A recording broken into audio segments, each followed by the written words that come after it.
Bye-bye.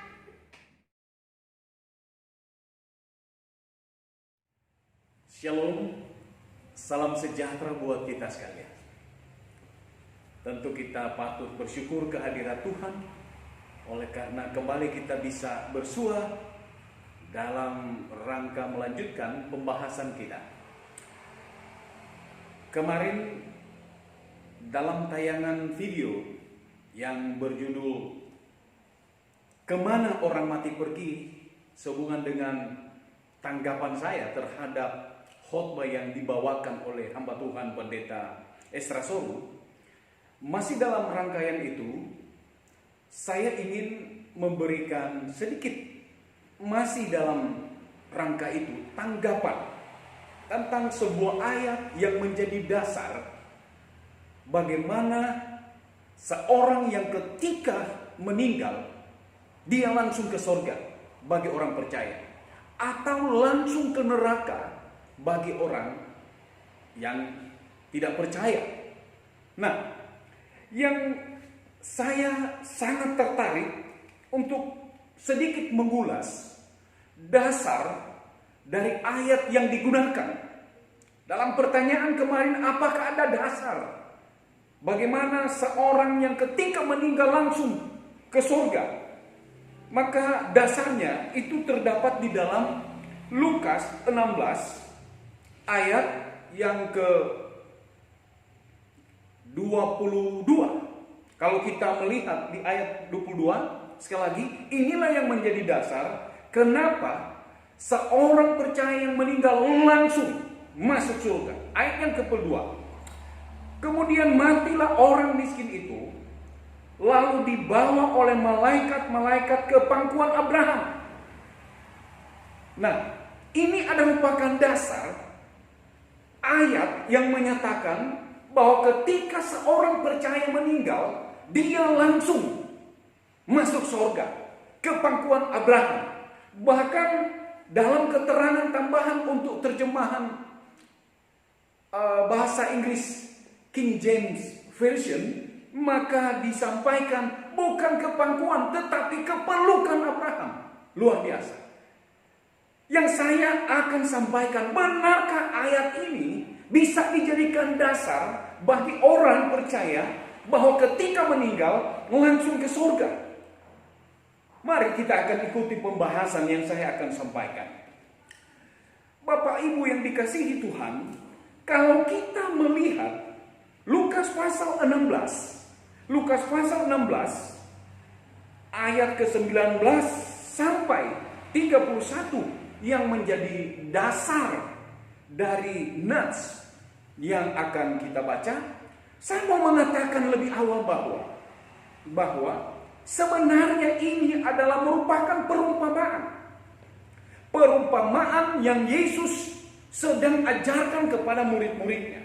Sebentar juga saya akan memberikan sedikit tambahan perumpamaan yang Yesus juga sampaikan yang kurang lebih sama maksudnya, yaitu di dalam Lukas pasal 12 ayat 13 sampai ayat yang ke-21. Tapi mari kita mulai. Apakah benar ayat ini bisa dijadikan dasar bahwa ketika seorang percaya meninggal langsung ke surga?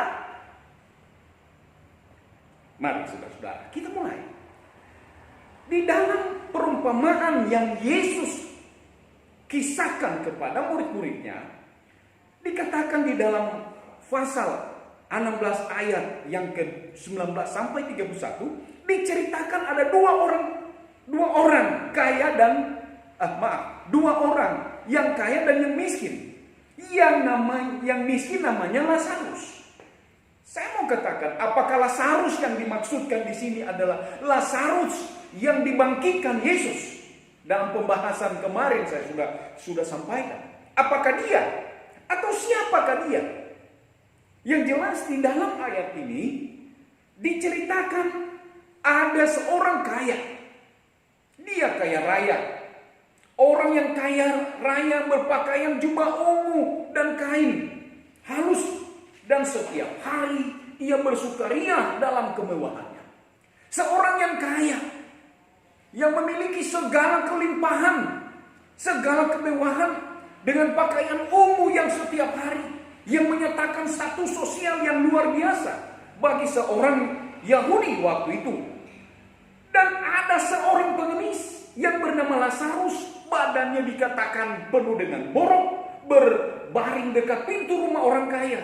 Dan dia sebagai seorang yang lapar, seorang yang ingin menghilangkan dahaga maupun kelaparannya, dia pergi katanya di rumah daripada orang kaya ini untuk mengais sisa-sisa makanan dari orang kaya ini.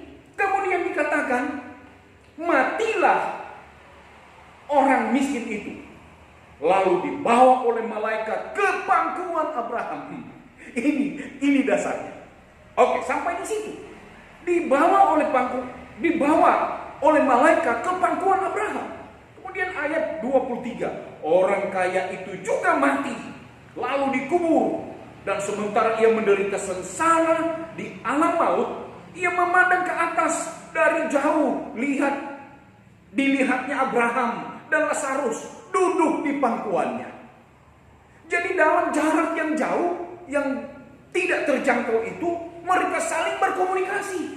Apa yang disampaikan oleh orang kaya ini? Lalu ia berseru katanya, Bapak Abraham, kasihanilah aku, suruhlah Lazarus supaya mencelupkan ujung jarinya ke dalam air yang menyejukkan lidahku, sebab aku sangat kesakitan dalam nyala api ini.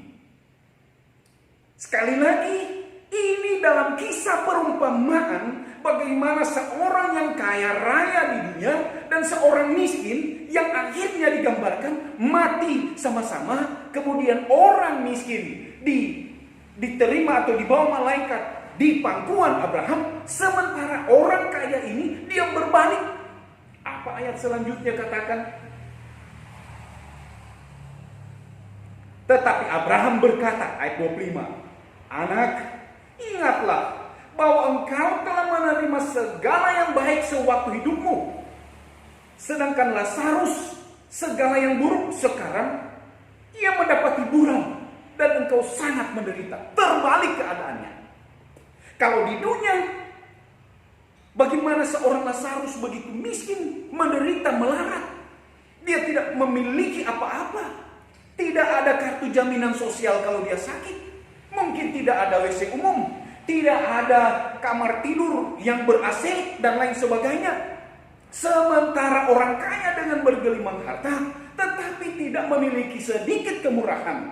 Makanya dia dikatakan untuk bisa mengenyangkan rasa laparnya, dia pergi ke rumah orang kaya, mengais sisa-sisa makanan. Kemudian matilah mereka berdua. Nah, apa yang dikatakan oleh ayat 26? Selain daripada itu di antara kami, ayat 26. Selain daripada itu di antara kami, dan engkau terbentang jurang yang tak terseberangi, supaya mereka yang mau pergi dari sini padamu, ataupun mereka yang mau datang dari situ kepada kami, tidak dapat menyeberang jauh sekali. Makanya Abraham bilang bahwa kau sudah rasa kau punya senang di dunia, biarlah dia sekarang mendapat hiburan bagiannya di surga. Kemudian karena susah, tidak bisa terkabulkan permintaannya, apa ayat 27? Ini perkataan daripada orang kaya itu. Kata orang itu, kalau demikian, aku minta kepada Bapa supaya engkau menyuruh dia. Siapa ini dia? Siapa dia ini? Ya si orang miskin itu yang namanya Lazarus, ke rumah ayahku. Kenapa? Kenapa orang kaya ini meminta Abraham supaya suruh dia pergi ke rumah ayahku? Kenapa? Ada apa? Sebab masih ada 5 orang saudaraku, supaya ia memperingati mereka dengan sungguh-sungguh, agar mereka jangan masuk ke dalam tempat penderitaan ini. Kalau kita mau jujur kepada kisah ini, disinilah pesannya. Disinilah pesannya. Tapi sebelum saya menarik kesimpulannya, saya ingin mari kita coba membandingkan dengan Lukas pasal 12. Dalam Lukas pasal 12 juga dikisahkan kurang lebih peristiwa yang sama dalam versi yang berbeda. Di sini dalam pasal 12 buku Lukas ayat 13 sampai 21. Di sini ayat atau seperikopnya adalah orang kaya yang bodoh. Dikatakan kepada seorang dari antara banyak orang itu berkata kepada Yesus, "Guru, katakanlah kepada saudaraku supaya ia berbagi warisan dengan aku." Tetapi Yesus berkata kepadanya, "Saudara, siapa berkata kepadanya, saudara, siapa yang mengangkat aku menjadi hakim di antara kamu?" Katanya lagi kepada mereka, "Berjaga-jagalah dan waspadalah terhadap segala ketamakan. Sebab walaupun seorang berlimpah-limpah hartanya, hidupnya tidak bergantung daripada kekayaan itu." Dan kisah selanjutnya kita akan bisa membacakan. Saya ambil saja yang intian pendeknya ini saja. Saudara-saudara, dalam dua kisah yang saya sampaikan ini, saya bisa mengatakan bahwa kemungkinan dua orang kaya ini adalah seorang atau masing-masing adalah pekerja yang giat, rajin, pangkalnya kaya. Mereka adalah orang-orang yang rajin. Pada saat di dunia mereka bekerja dengan luar biasa, maka wajarlah kalau akhirnya mereka itu menjadi kaya. Tetapi apa yang salah dengan orang yang kaya? Tidak ada yang salah. Dalam perumpamaan yang Yesus sampaikan kepada kita, bahwa yang menjadi persoalan di sini ketika perumpamaan ini diberikan, Lazarus mati, kemudian orang kaya mati. Terbalik posisinya. Kalau seandainya tadinya di dunia yang namanya Lazarus, dia adalah orang yang susah, yang miskin, kemudian terbalik dia menjadi seorang yang berbahagia, ada di pangkuan Abraham. Bahkan orang kaya yang tadinya menikmati kesenangan dunia, di surga dia begitu menderita. Intinya pelajaran ini adalah itu pada ayat yang ke-28 tadi. Kalau bisa Bapak Abraham suruh akan dia pergi ke rumah bapakku, karena masih ada 5 orang di sana, supaya mereka tidak mengalami nasib seperti saya ini. Saudara-saudaraku, di dunia ini bukan cuma 5 orang. Ada begitu banyak orang kaya, begitu banyak orang yang berada, yang hidup di atas kemewahan, punya segala-galanya, tetapi sayang, cinta akan uang menjadi utama dalam pikiran mereka. Ketamakan merajalela di dalam kehidupan mereka. Kasih terhadap sesama manusia itu tidak ada lagi. Disinilah inti pelajaran itu. Bahwa ketika Allah memberikan kepercayaan kepada kita, maka di dalam pasal 12 tadi dikatakan bahwa kekayaan bukan inti daripada kehidupan itu. Seorang yang kaya tidak akan membawa, mengatakan lebih mudah seekor unta masuk ke lubang jarum daripada orang kaya masuk apa? Masuk surga. Sebenarnya ini sebuah pengandaian yang tidak masuk akal. Tapi bagi Yesus, mengingat bahwa begitu banyak orang kaya yang ada di dunia ini, ketika dipercayakan harta, mereka hidup dengan berfoya-foya, tidak memiliki kasih, lupakan saudara, tidak melihat bahwa ada orang-orang yang membutuhkan, ada berkat-berkat Tuhan yang dititipkan kepada mereka, yang menjadi hak bagian daripada janda-janda, yatim piatu, ataupun mereka yang berkekurangan. Di sini tidak ada rasa kasih itu. Inilah inti pelajaran yang Yesus ingin bagikan kepada kita. Kalau dalam posisi negara kita sekarang ini, bagaimana virus corona yang merajalela di saat ini, bagaimana masyarakat dirumahkan, tukang-tukang ojek, mereka yang mengambil kredit, pemerintah perhatikan. Kenapa? Karena kasihan, mereka mau kasih makan apa keluarga mereka. Saya tertarik dalam tayangan yang dibagikan oleh teman, bahwa ada seorang bapak haji.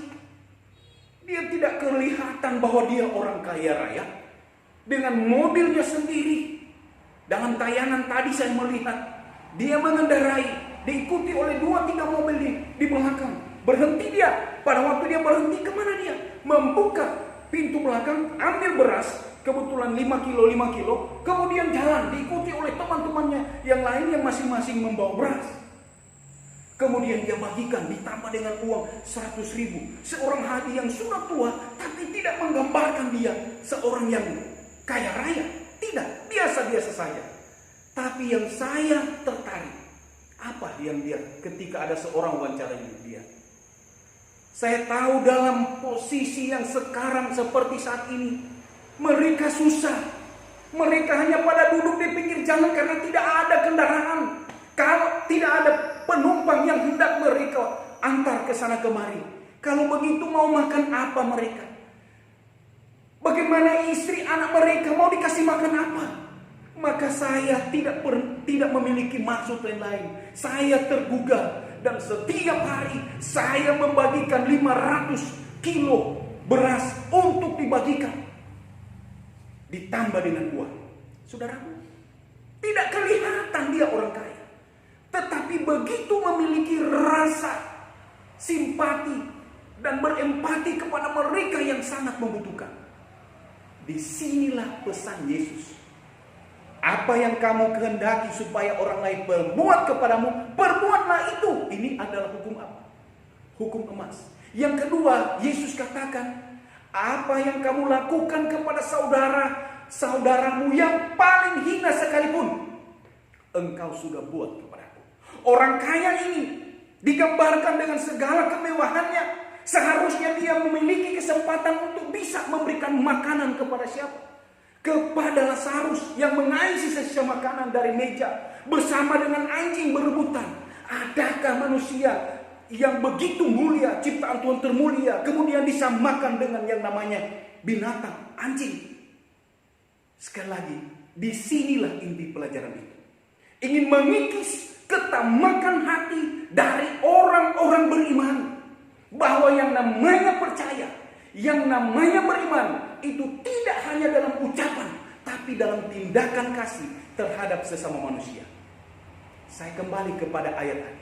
Apakah ayat tadi yang dikatakan ketika Lazarus dia meninggal, dia dibawa oleh seorang malaikat, kemudian dia dibawa ke pangkuan Abraham? Sebut saja kepelukan Abraham. Apakah ini langsung mengindikasikan bahwa ketika orang percaya meninggal langsung masuk surga? Saudara yang menarik kesimpulan sendiri. Bagaimana mungkin sebuah pengandaian, sebuah perumpamaan yang Yesus ceritakan langsung dijadikan sasaran atau dijadikan dasar, referensi utama bahwa yang namanya masuk orang meninggal, orang percaya meninggal langsung masuk surga, ada dasarnya, dan itu tadi dasarnya. Saudara yang menilai, kita pelajari kemarin bahwa sesungguhnya ketika seorang mengakhiri hidupnya, maka dia tidak langsung ke surga. Kalau dia orang percaya, maka dikatakan debu kembali kepada debu, kemudian yang namanya roh kembali kepada yang mengaruniakannya. Kiranya Tuhan Yesus memberkati kita, memberikan pengertian yang benar tentang konsep-konsep Alkitabiah yang kita yakini.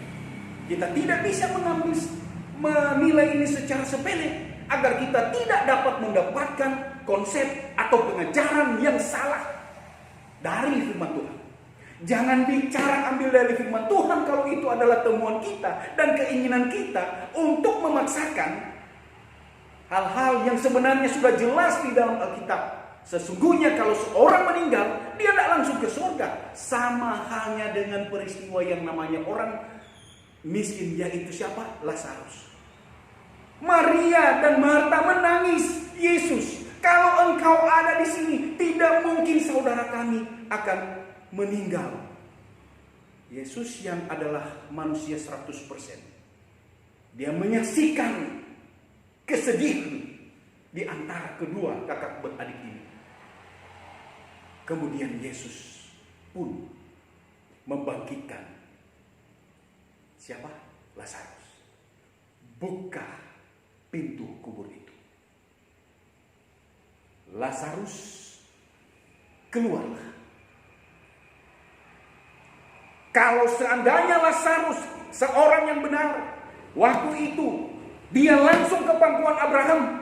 Kenapa Yesus harus katakan Lazarus keluarlah? Dan Lazarus pun keluar. Kalau dia dari surga secepat itu langsung dari surga turun. Atau kalau dia mungkin orang jahat, langsung dari neraka, langsung keluar. Berdebu, abu dengan tubuh yang terbakar. Membatalkan konsep yang ditawarkan oleh beberapa hamba Tuhan. Mari kita kembali ke Alkitab. Alkitab adalah sumber tuntunan yang akan kita temukan untuk menuntun kehidupan kita kepada jalan yang benar. Jalan yang menuju kepada kehidupan yang kekal.